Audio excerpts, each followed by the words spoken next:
इंदौर से जहां के भागीरथपुरा में दूषित पानी पीने से 100 से ज्यादा लोग बीमार हुए। उल्टी दस्त की शिकायत के बाद 50 से ज्यादा लोगों को अस्पताल भर्ती कराया गया, जहां उनका इलाज जारी है। उधर जानकारी लगते ही मंत्री कैलाश विजयवर्गीय, महापौर पुष्यमित्र भार्गव, निगम आयुक्त दिलीप कुमार यादव समेत कई अधिकारियों ने अस्पताल पहुंचकर मरीजों का हालचाल जाना। बहरहाल पूरे मामले में जांच शुरू कर दी गई है और पानी के सैंपल्स को जांच के लिए भेजा गया है।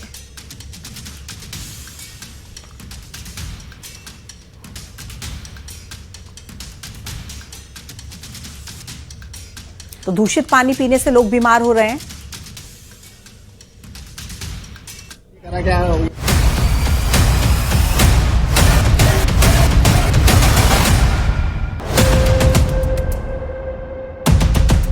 मिनी मुंबई कहे जाने वाले इंदौर में दूषित पानी पीने से 100 से ज्यादा लोग बीमार हो गए। उल्टी दस्त की शिकायत के बाद कई लोगों को अस्पताल में भर्ती करवाया गया। पीने के बाद ही से हो रही है। हमारे इधर सभी क्षेत्र में 800-900 जने को भर्ती हो गए हैं। कितने? 800 जने का सुनने ही पड़ रहा, भर्ती हो गए हैं। कौन से जगह पे है? भागीरथपुरा। कौन सी गली? ये लक्ष्मी वेस्ट। हमारा तो भट्टा रोड, बाकी सब दूर से व्यक्तियों बीमार हो रहे। तो क्या कौन सा पानी आप लोग पीते हो? पीते तो नर्मदा, नहीं नर्मदा का ही आता पानी, तो टंकी है ना नर्मदा की, तो नर्मदा का पानी पीने से बीमार हुए कुछ लोगों की मौत की बात भी कही जा रही है, लेकिन प्रशासन की ओर से अभी पुष्टि नहीं की गई है। नगर निगम के खिलाफ लोगों में गुस्सा देखने को मिल रहा है। नगर निगम के खिलाफ इनका गुस्सा फूट रहा है। नगर निगम के खिलाफ ये जहाँ जो लोग हैं कहीं न कहीं प्रदर्शन करते हुए नजर आ रहे हैं। ये यहाँ के रहवासी हैं भागीरथपुरा के, क्योंकि इनके अपनों की जान जा रही है। इनके परिवार के जो लोग हैं वो अस्पताल में भर्ती है। नगर निगम के अधिकारी पानी तो खोलना था, पानी तो खोला, पानी क्यों दिया? पानी तो दिया, इनको मालूम है पानी में सभी को, यहाँ के नगर निगम वालों को और नल चालू करने वालों को पता है कि नगर ये टंकी में गंदा पानी है, फिर जनता को सप्लाई क्यों करा। मौत के बाद नगर निगम जागा और लोगों से अपील करते हुए नजर आया। सभी रहवासियों को सूचित किया जाता है कि आपके घर में आने वाला पानी सभी उबाल कर पिए, बिना उबाले कोई भी पानी ना पिए। बीमार लोगों को इलाज के लिए सरकारी और निजी अस्पताल में भर्ती कराया गया। मामले की जानकारी मिलने के बाद कैबिनेट मंत्री कैलाश विजयवर्गीय, मेयर पुष्यमित्र भार्गव मरीजों से मिलने अस्पताल पहुंचे। इस दौरान कैलाश विजयवर्गीय ने कहा कि सभी का इलाज सरकार करवाएगी। मेयर पुष्यमित्र भार्गव ने कहा कि पानी के सैंपल लिए गए हैं, जांच के बाद ही कुछ कह सकते हैं। पूरे विषय को मॉनिटर करके सभी को ठीक से इलाज मिले।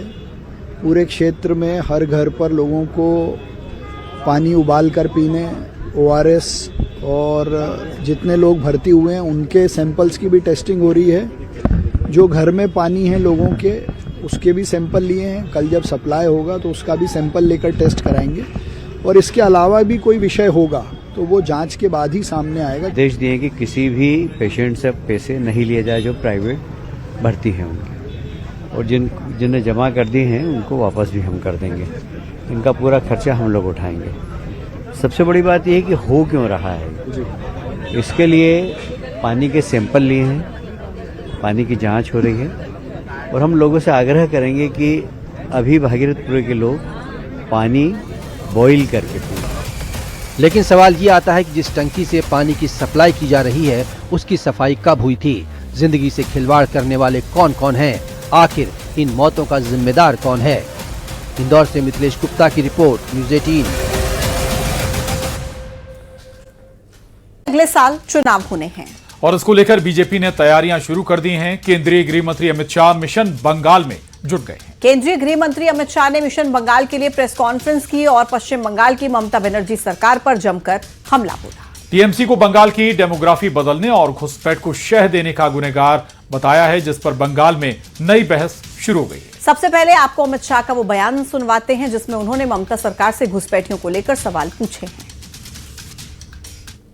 बंगाल की मुख्यमंत्री जवाब दे सकती है कि असम में घुसपैठ क्यों बंद हो गई, त्रिपुरा में घुसपैठ क्यों बंद हो गई, गुजरात और राजस्थान की बॉर्डर पर घुसपैठ क्यों नहीं होती है, पंजाब की बॉर्डर पर घुसपैठ क्यों नहीं होती है, कश्मीर की बॉर्डर पर घुसपैठ क्यों नहीं होती है, सिर्फ बंगाल में क्यों होती है?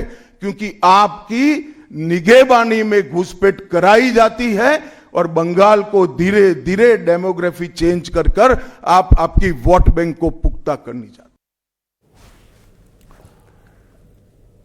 और अमित शाह मिशन बंगाल पर हैं और इस दौरान उन्होंने ममता बनर्जी पर कई आरोप लगाए, जिस पर ममता बनर्जी ने विवादास्पद बयान देते हुए अमित शाह की तुलना दुशासन से कर दी। ममता बनर्जी ने अमित शाह के उस सवाल पर भी जवाब दिया जिसमें उन्होंने सवाल किया था कि जब गुजरात, राजस्थान, पंजाब में घुसपैठ नहीं हो रही तो फिर बंगाल में ही घुसपैठ क्यों हो रही। इस पर ममता ने सवाल किया है कि अगर घुसपैठ नहीं हो रही है तो कश्मीर में पहलगाम आतंकी हमला कैसे हुआ।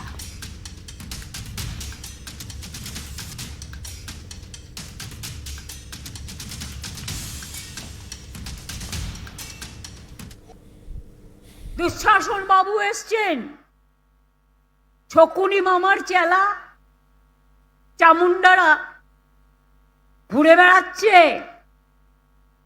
আর বলে বেড়াচ্ছে বাংলায় নাকি 1.5 কোটি লোকের নাম বাদ যাবে। কেন? যারা সারা জীবন বাংলায় থেকেছে, বাংলায় তারা ভোটার। বড় বড় কথা, মিথ্যে কথা। বাংলায় শুধু অনুপ্রবেশকারী, কাশ্মীরে নাকি নেই।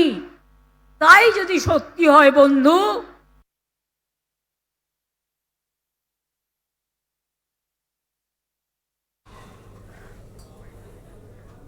कभी जय श्री राम के नारों से असहज दिखने वाली ममता बनर्जी अब मंदिरों के ऐलान से सुर्खियों में हैं। दीघा में जगन्नाथ मंदिर, दुर्गा आंगन की नींव और अब सिलीगुड़ी में महाकाल मंदिर के ऐलान ने बंगाल की राजनीति में नई बहस छेड़ दी। सवाल उठ रहे हैं कि क्या चुनाव से पहले ममता बनर्जी भगवा रंग में रंग गई हैं या फिर ये बीजेपी के हिंदुत्व नैरेटिव को उसी की पिच पर चुनौती देने की रणनीति है। विपक्ष इसे चुनावी पलटी बता रहा है जबकि टीएमसी इसे आस्था और समावेशी राजनीति का कदम कह रही है।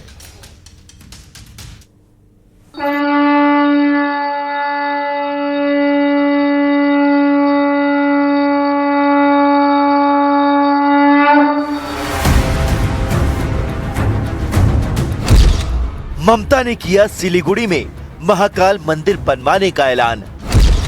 दुर्गा आंगन की रखी नींव, गंगा सागर पर भी पुल बनेगा। क्या चुनाव से पहले भगवा रंग में रंग गई ममता?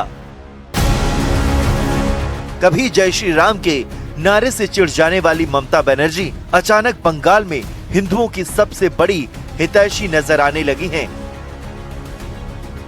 ममता ने पश्चिम बंगाल में चुनावी सरगर्मी के बीच मुख्यमंत्री ममता ने हिंदुओं के लिए एक के बाद एक कई धार्मिक स्थल बनवाने का ऐलान किया तो एक नई राजनीतिक बहस छिड़ गई।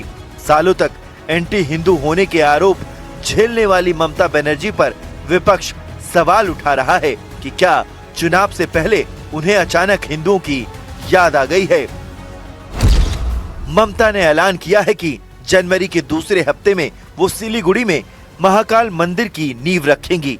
साथ ही 5 जनवरी को वह गंगा सागर में पुल के निर्माण की आधारशिला भी रखेंगी।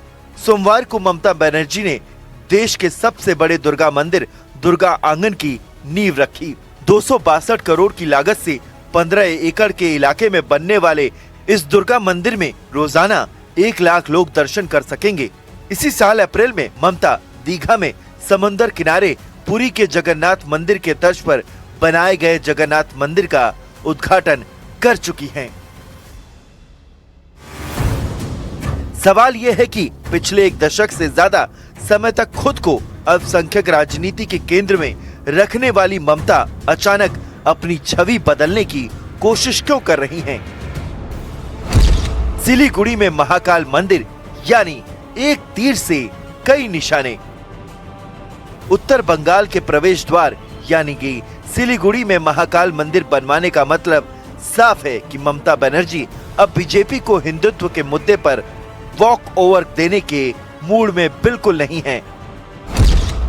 महाकाल भगवान शिव पहाड़ी समुदायों, गोरखाओं और उत्तर बंगाल के आदिवासियों के परम आराध्य हैं।